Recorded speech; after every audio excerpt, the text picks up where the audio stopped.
ॐ सहनाववतु सहनौ भुनक्तु सह वीर्यं कर्वावहै तेजस्विनावधीतमस्तु मा विद्विषावहै। ॐ शान्ति शान्ति शान्तिः। हरिः ॐ श्री गुरुभ्यो नमः। हरिः ॐ।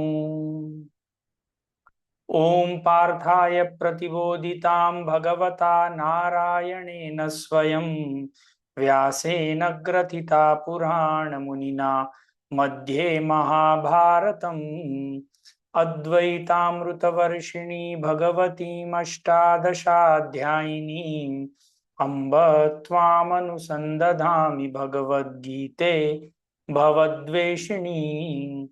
नमोऽस्तु ते व्यास विशालबुद्धे पुल्लारविन्दायतपत्रनेत्र येन त्वया भारततैलपूर्णः प्रज्वालितो ज्ञानमयः प्रदीप प्रपन्नपारिजाताय स्तोत्रवेत्रैकपाणये ज्ञानमुद्राय कृष्णाय गीतामृतदुहे नमः।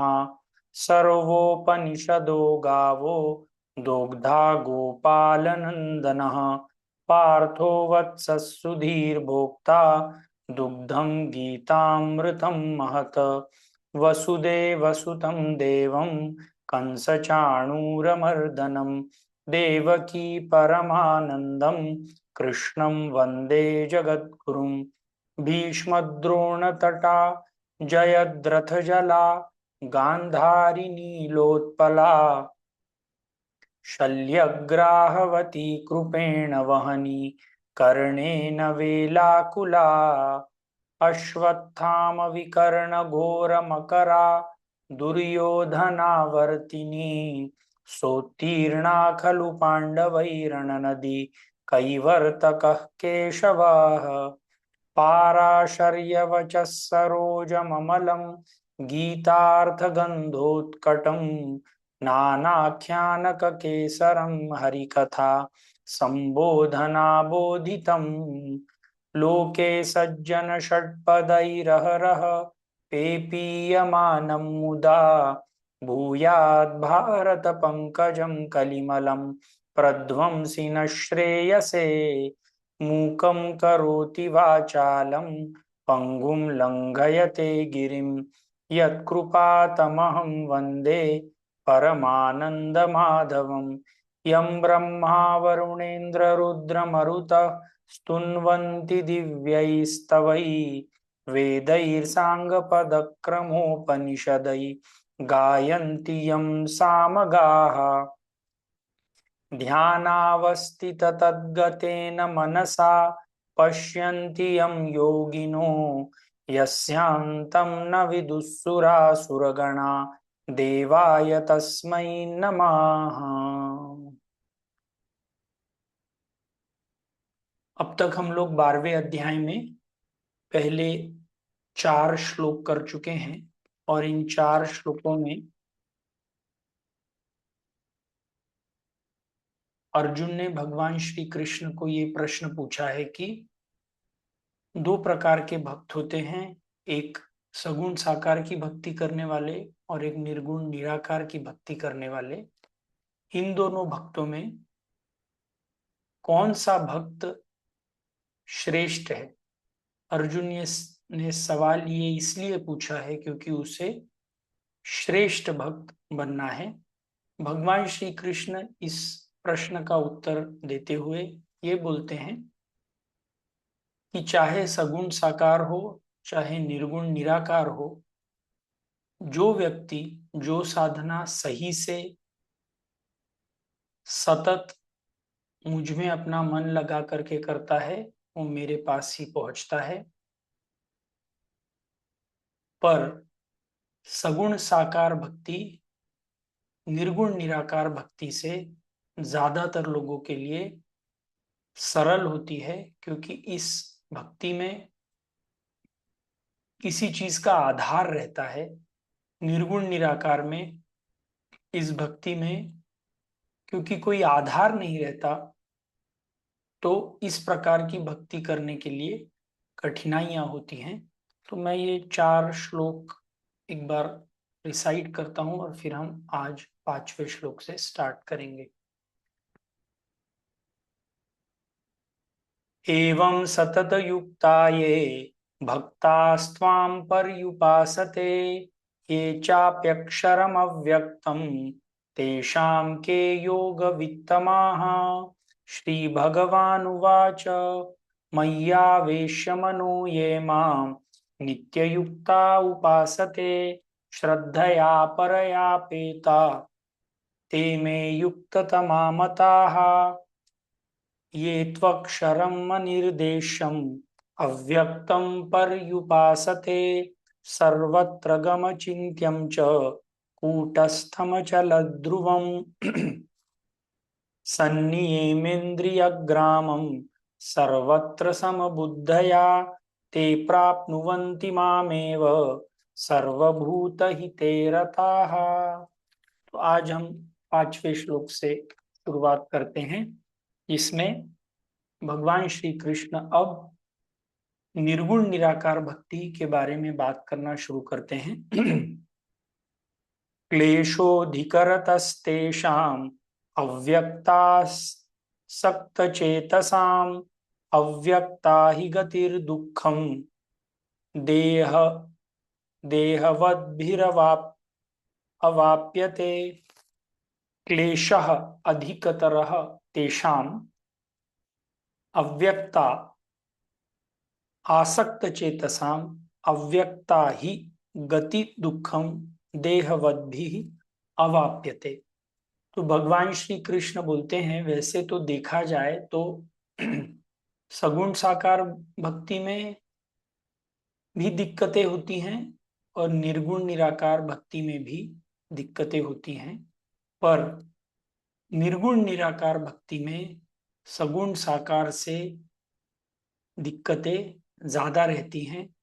और निर्गुण निराकार भक्ति जो है वो उन लोगों के लिए जिनका विवेक और वैराग्य काफी आगे तक बढ़ चुका है, उनके लिए निर्गुण निराकार भक्ति अप्रोप्रिएट है। पर ज्यादातर लोगों के लिए जिनका विवेक और वैराग्य अभी मैच्योर नहीं हुआ है, अभी परिपक्व नहीं हुआ है, उनके लिए सगुण साकार की भक्ति सरल है। पर ऐसा नहीं है कि सगुण साकार की भक्ति में कोई प्रॉब्लम नहीं है।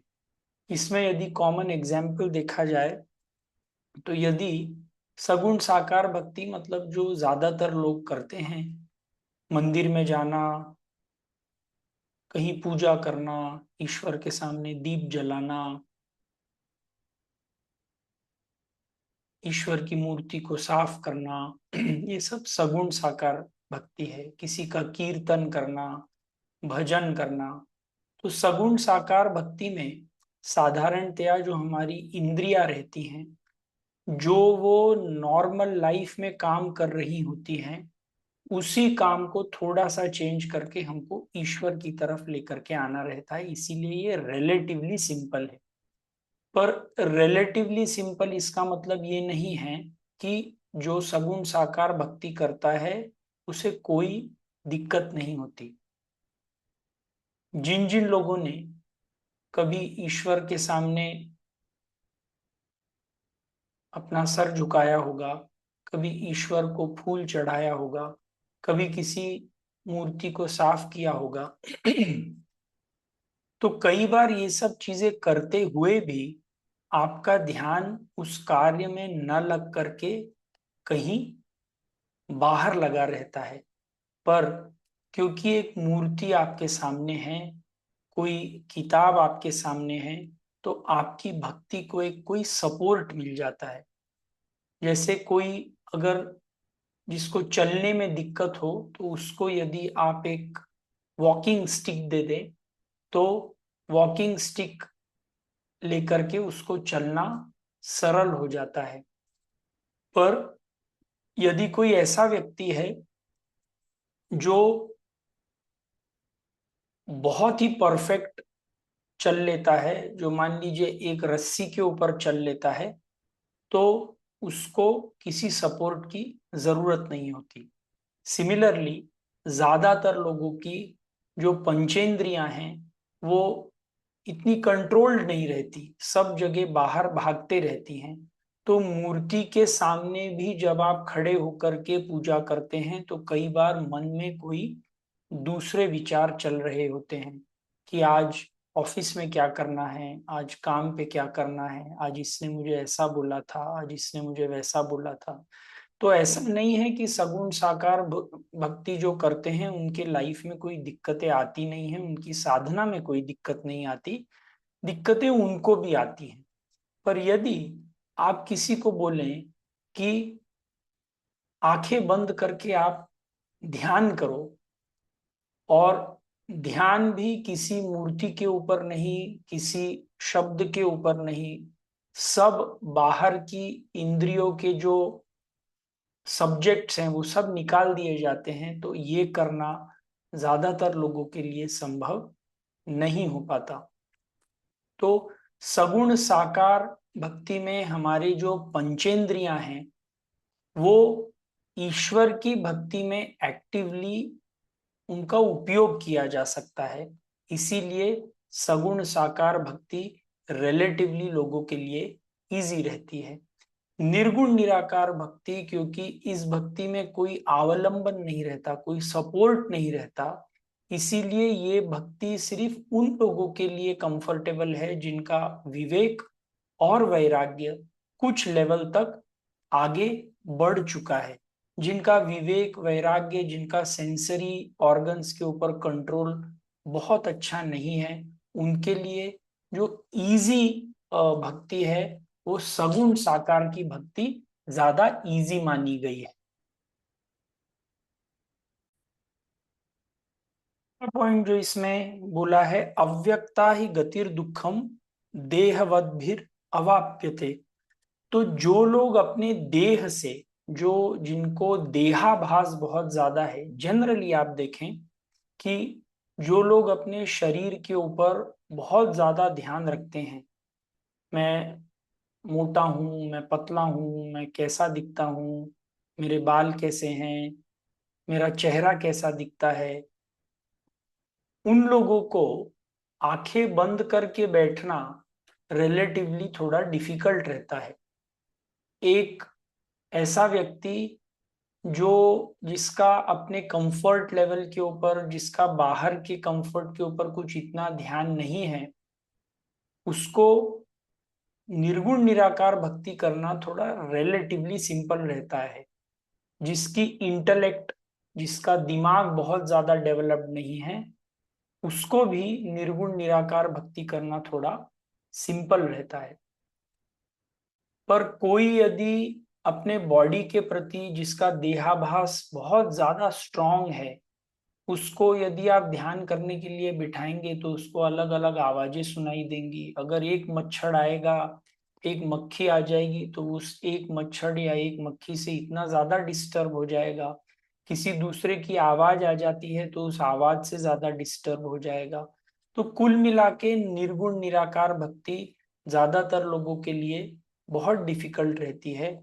और सगुण साकार भक्ति स्टार्ट करना भी सिंपल रहता है। उसमें अपने सेंसरी ऑर्गन्स ईश्वर से जब जुड़ जाते हैं तो जो हम रूटीन लाइफ में काम कर रहे हैं वही काम थोड़ा सा शिफ्ट होकर के ईश्वर तक आ जाता है। तो it is relatively a simple job.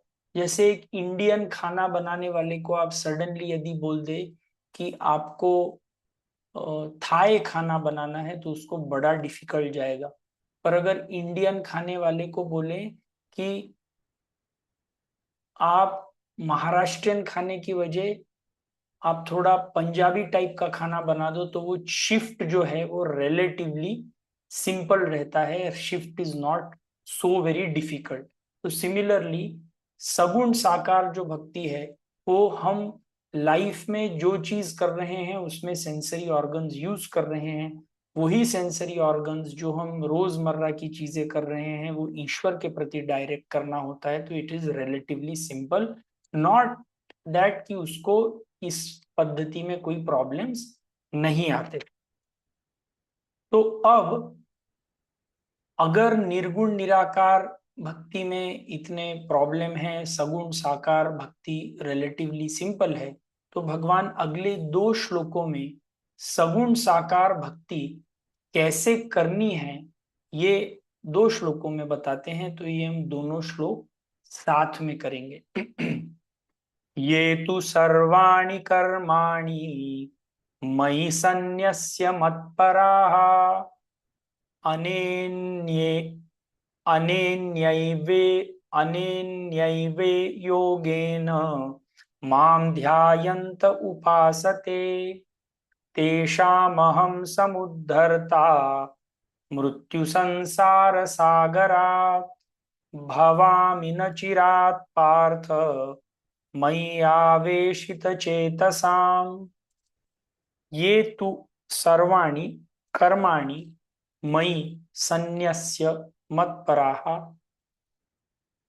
अनन्येन एव हि योगेन माम ध्यायन्तः उपासते तेषाम अहम समुद्धर्ता मृत्यु संसार सागरात् भवामि न चिरात् पार्थः भवामि न अचिरात् पार्थः मयि आवेशित चेतसाम। तो भगवान श्री कृष्ण अर्जुन को ये बताते हैं कि सगुण साकार भक्ति करना कितना सिंपल है। ये तो सर्वाणि कर्माणि, तुम जो भी काम कर रहे हो, मयि सन्न्यस्य मत्पराः, मेरे लिए, मेरे खुशी के लिए काम करो। तो जब हम कोई भी एक्टिविटी कर रहे हैं तो वो एक्टिविटी करने में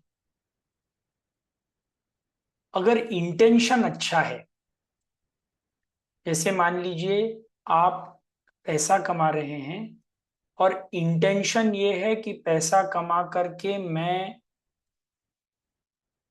अपनी बिल्डिंग, अपना घर, अपनी गाड़ी, अपनी फैमिली को ही देखूंगा,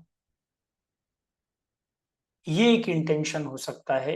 एक दूसरा इंटेंशन हो सकता है कि मैं पैसा तो कमाऊंगा, अपना घर, अपनी गाड़ी,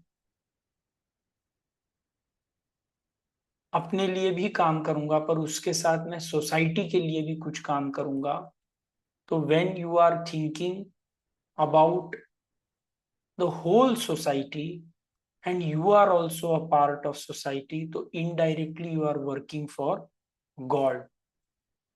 हम जो भी काम कर रहे हैं उसमें ईश्वर सुखी तब होगा जब आप उसके फुल क्रिएशन के बारे में ध्यान रख करके काम कर रहे हो।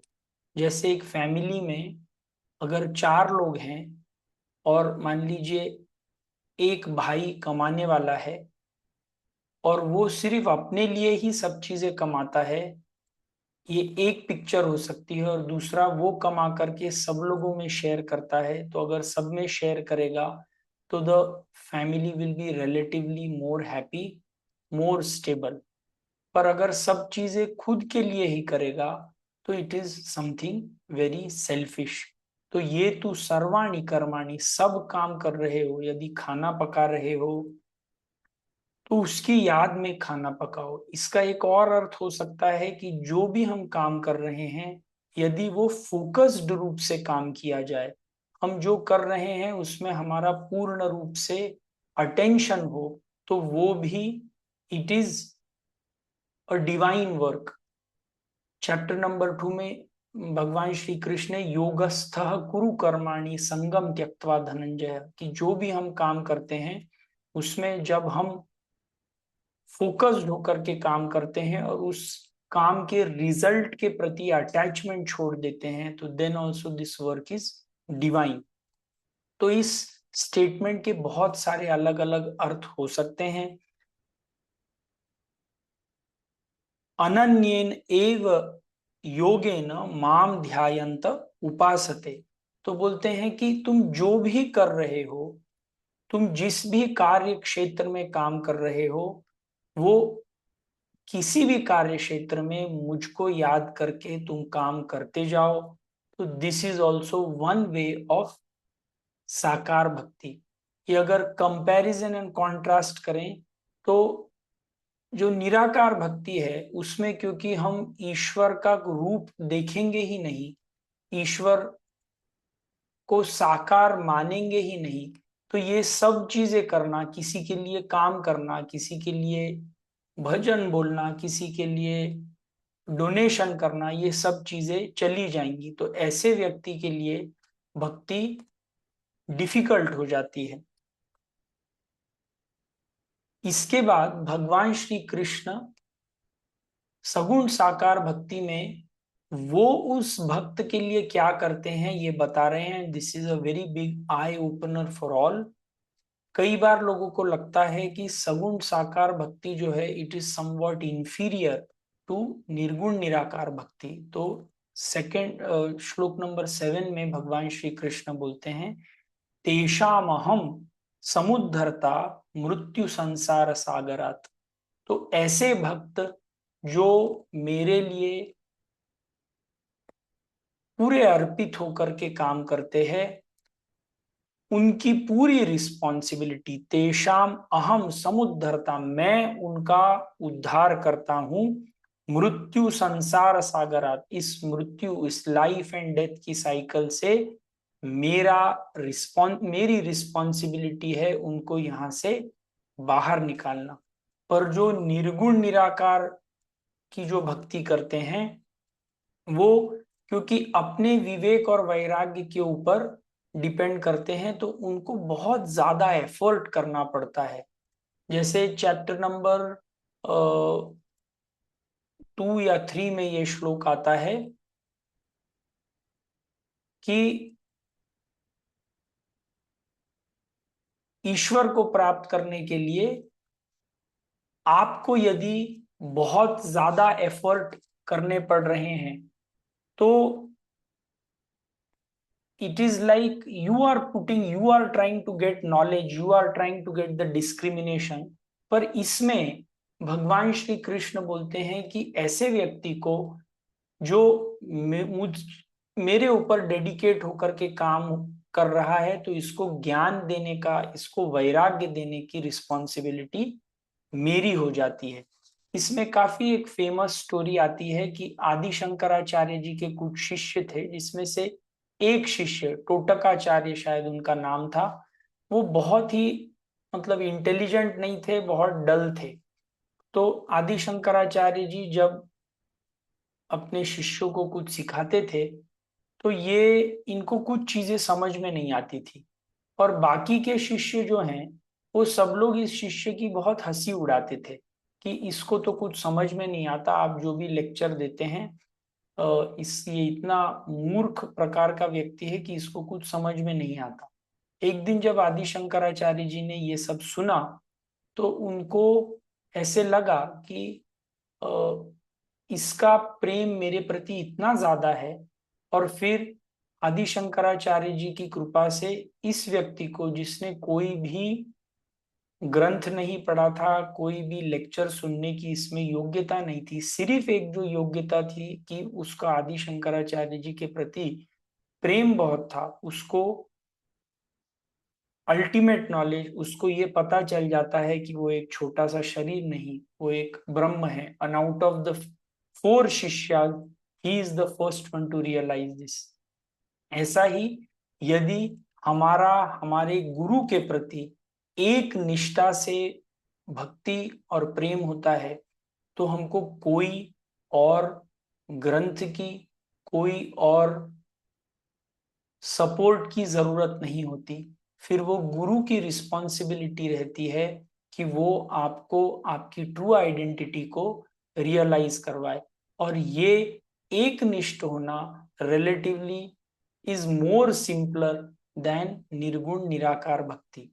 निर्गुण निराकार भक्ति में जो भी अल्टीमेट को जानने की रिस्पॉन्सिबिलिटी है वो अल्टीमेटली उस व्यक्ति के ऊपर आ जाती है। जैसे उद्धरेत आत्मनात्मानम नात्मानम अवसादे आत्मैव आत्मनो बंधु आत्मैव रिपुरात्मनः, ये जो श्लोक आता है चैप्टर नंबर 3 में, कि खुद से खुद को उठाओ और अपने को नीचे मत गिरने दो।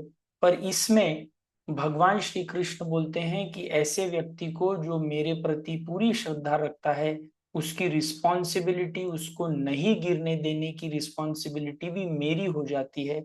मैं उसकी मन और बुद्धि को अच्छी तरह प्रोटेक्ट करके रखता हूं और समय आने के ऊपर मैं उसको ये अल्टीमेट ज्ञान दे देता हूं। तो नेक्स्ट सवाल आता है कि ये ज्ञान आप कब देंगे?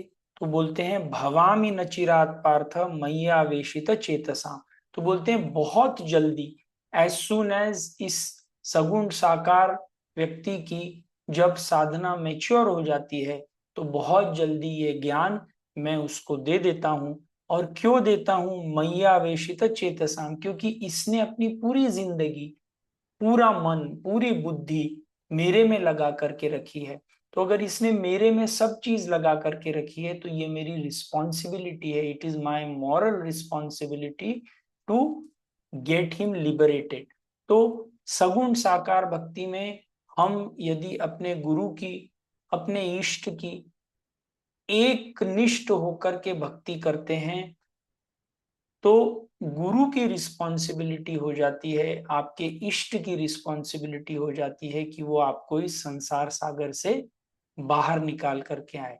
और यदि हम निर्गुण निराकार में करते हैं, मैं इन दोनों को, मतलब किसी को बड़ा किसी को छोटा नहीं बोल रहा हूं, सबकी प्रवृत्ति के हिसाब से किसी को सगुण साकार करना चाहिए, किसी को निर्गुण निराकार करना चाहिए, पर जो भी जो कुछ करता है वो उसको ठीक से करना चाहिए। दोनों प्रकार के भक्तों की मेंटेलिटी अलग है। निर्गुण निराकार में आपको बहुत सारा विवेक और वैराग्य की जरूरत है, और सगुण साकार में आपको प्रेम की जरूरत है, भक्ति की जरूरत है। सगुण साकार भक्त बनना इज रिलेटिवली इजी, क्योंकि हम जो कर रहे हैं वो सब सेंसरी ऑर्गन्स को किसी एक एक मार्ग के ऊपर लेकर के जाना है। तो ये तू सर्वाणि कर्माणि मयि सन्न्यस्य मत्पराः अनन्येन एव हि योगेन माम ध्यायन्त उपासते तेषामहं समुद्धर्ता मृत्यु संसार सागरात् भवामि न चिरात पार्थ मय्यावेशित चेतसाम। तो अब भगवान श्री कृष्ण ये बताना शुरू करते हैं कि ये तू सर्वाणी कर्माणी, सब काम जो है मई संन्यास, मेरे ऊपर डिपेंड होकर के करो। तो ये कैसे करो? तो बोलते हैं मयि मय्येव मन आधस्त्व मयि बुद्धिम निवेशय निवसिष्यसि मय्येव अतः ऊर्ध्वं न संशयः। मयि एव मनः आधस्त्व मयि बुद्धिम निवेशयः निवसिष्यसि मयि एव अतः ऊर्ध्वं न संशय। तो कृष्ण भगवान अर्जुन को बोलते हैं कि उसको आदेश देते हैं कि तुम अपना मन और बुद्धि दोनों मुझ में निवेश करो। मन का काम रहता है संकल्प करना, कोई एक मैं ये काम करूंगा, और बुद्धि का काम है उसके लिए प्लानिंग करना। तो तुम जो भी काम कर रहे हो वो मेरे लिए कर रहे हो, तो अपना मन और अपनी बुद्धि, मन में देर इज ऑल्सो दिस भावनात्मक जो कंपोनेंट रहता है पर्सनालिटी का, दैट इज शोन बाय मन। बुद्धि में जो इंटेलेक्चुअल सोचने की क्षमता रहती है वो बुद्धि है। तो मन और बुद्धि दोनों मेरे में निवेश करो, जो कुछ भी कर रहे हो वो मेरे लिए ही करो। और अगर तुम ऐसा करते हो, निवसिष्यसि मयि एव, मयि एव, अगर ये सब चीजें तुम सिर्फ मेरे लिए करते हो, तो अतः ऊर्ध्वम न संशय, तो ये बहुत जल्दी you are going to come to me. इसके बाद ये एक भगवान श्री कृष्ण ने एक आउटलाइन दे दी है कि फाइनली तुमको अपना मन और बुद्धि मेरे में निवेश करना है। पर जैसे ही हम ये बोलते हैं कि मन और बुद्धि निवेश इसमें करना है, तो ऑब्वियसली ये सवाल आता है कि ये करना कैसे है। तो अब अलग अलग स्टेज के सगुण साकार भक्त अगले क्लास में हम देखेंगे कि वो कैसे बताते जाते हैं। कोई एकाग्र नहीं हो सकता, कोई बराबर से काम नहीं कर सकता, तो कैसे एक एक स्टेप करके सगुण, हर एक सगुण साकार भक्त के लिए जो अलग अलग स्टेजेस ऑफ डेवलपमेंट में है अपनी भक्ति के लिए, भगवान श्री कृष्ण ने अलग अलग उपाय बताए हैं, ताकि जिसको कुछ नहीं आता वो भी उनके पास आ सकता है, और जिसको सब कुछ आता है वो भी उनके पास आता है। कई बार मुझे ऐसे लगता है कि भगवत गीता में भगवान Shri Krishna is like a mother, एक माँ की तरह है। हम जब ध्यान श्लोक बोलते हैं तब भी हम बोलते हैं अम्ब त्वाम अनुसंदधामि भगवत गीते भवद्वेषिणी। अम्ब का मतलब रहता है मदर। तो एक माँ कैसे अपने छोटे से बच्चे को, जिसकी बुद्धि इतनी अच्छी नहीं है, उसका भी कैसे ख्याल रखती है, और एक दूसरे बच्चे को जिसकी बुद्धि बहुत डेवलप्ड है उसका भी कैसे ख्याल रखती है। तो हर एक भक्त का ख्याल रखते हुए ये आगे के जो कुछ श्लोक हैं वो भगवान श्री कृष्ण ने बताए हैं। पर इस श्लोक का मयि एव मनः आधस्त्व मयि बुद्धि निवेशय, इसमें मतलब हमारे पूरे लाइफ का purpose should be only to please the Lord. हम जो भी काम कर रहे हैं उसमें क्या मेरे इष्ट, मेरे गुरु इस काम से खुशी पाएंगे या नहीं पाएंगे, ये सोच करके हम यदि काम करते हैं तो हमारे मन में ईश्वर की खुशी, हमारे गुरु की खुशी is the prime thing in our life. And हमारी खुशी, अगर मान लीजिए उस एक्ट में हमको ऐसे लगता है that this is not the right thing for us but this is the right thing to be done, तो हम अपनी खुशी को सैक्रिफाइस करके ईश्वर की खुशी के लिए यदि हम 24 घंटा काम कर सकते हैं, तो दिस इज व्हाट इज अनन्य भक्ति, जो सब चीजें ईश्वर के लिए ही करेंगे। जैसे मान लीजिए सुबह 4 बजे का अलार्म है और हमको ऐसे लगता है कि अगर आज सुबह मैं उठूंगा तो मेरे गुरुजी मुझसे खुश रहेंगे, पर मुझे नींद बहुत ज्यादा आ रही है, मेरी खुशी है अंदर कंबल ओढ़ करके सोने में। तो at that time if you have the capacity to work for the happiness of your guru, आप उस समय बिस्तर छोड़ करके बाहर आएंगे और जो काम करना है वो करेंगे। तो सगुण साकार भक्ति में every second, every act can be made into a sadhana, जिसमें आप जो भी कुछ कर रहे हैं वो मेरे ईश्वर के लिए मैं कर रहा हूं, और ये कार्य करने से मेरा ईश्वर खुश होना चाहिए, इस भावना से कर रहा हूं। तो आगे के क्लास में हम अलग अलग कैटेगरीज के भक्त देखेंगे, जो क्या चीज कर सकते हैं उनके लिए क्या बोला है, और जो क्या चीज नहीं कर सकते हैं उनके लिए क्या ऑप्शन दिए हैं। तो आज के लिए सिर्फ इतना ही। ओम पूर्णमदः पूर्णमिदं पूर्णात् पूर्णमुदच्यते पूर्णस्य पूर्णमादाय पूर्णमेवावशिष्यते। ओम शांति शांति शांति। हरि ओम श्री गुरुभ्यो नमः। हरि ओम।